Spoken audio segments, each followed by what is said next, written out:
In this movie, we're going to be discussing how to use AND in the Select Expert.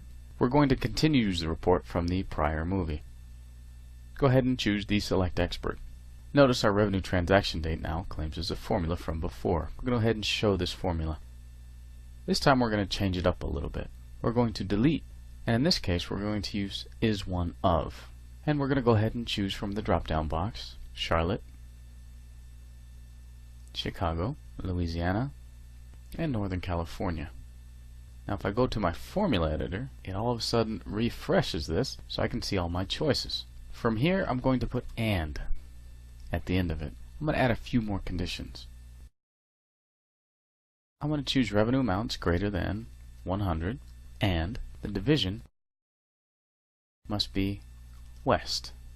The point of this is the AND statement means that all these conditions must be met.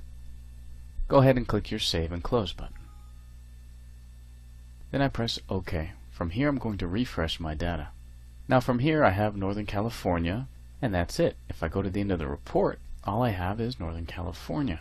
There are two things at work here. By putting an AND clause at the end of the Select Expert statements, you're saying, and these following conditions must be true.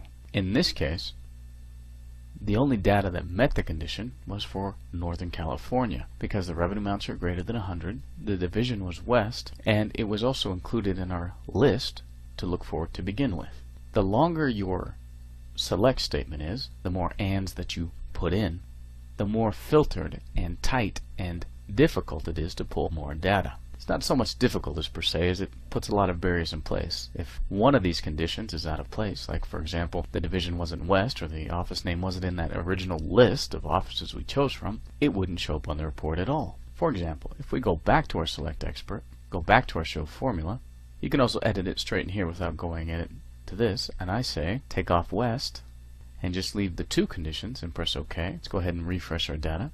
All of a sudden I have more offices that appear. I have a Charlotte in addition to Northern California, and I have Louisiana. These finally met more of the conditions.